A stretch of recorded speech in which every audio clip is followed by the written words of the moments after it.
So now let's see how we can work around with the color replacement effect inside of Snagit editor.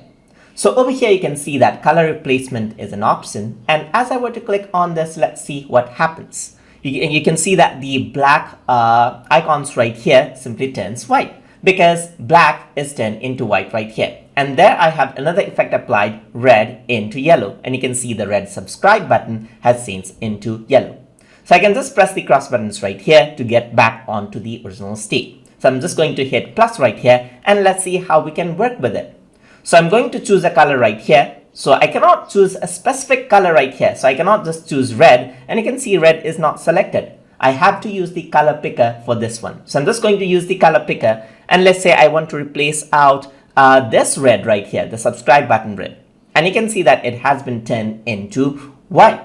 So I'm just going to go around over here and choose yellow or something else. Like let's say, for example, I want to choose gray right here, and that color has been replaced. It is not perfect, but you get the idea right here.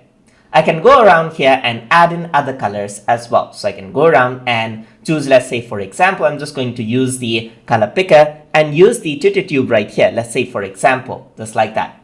And I can replace it out with another color like yellow right over here. So I can increase out, let's say, for example, the tolerance level just like this to increase this out just like that, as you can see. I can go around and increase out the tolerance level over here. So you can see that it is not perfect, but as I increase out the tolerance level, let me just go over here, increase out the tolerance, it becomes a bit more smoother over here. But here, this one is being selected as well.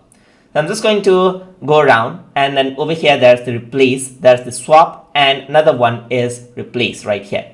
Swap right over here, just like that. As you can see, it just swaps out over here. So there's swap and replace as an option right over there, as you can see as well. So let me just go over here and choose out, let's say, for example, this one right here. So I'm just going to choose this blue right here. And now I'm going to replace this out. So I'm just going to increase the tolerance level right here. You can see that all the blues are selected now. So I can choose another color over here just like this, and it gets replaced. And of course, I can replace it or swap it out right over here. So now that is how you can use the color replacement effect inside of Snagit editor. So hope you guys learned something as always. And as always, please like, comment, share, and subscribe.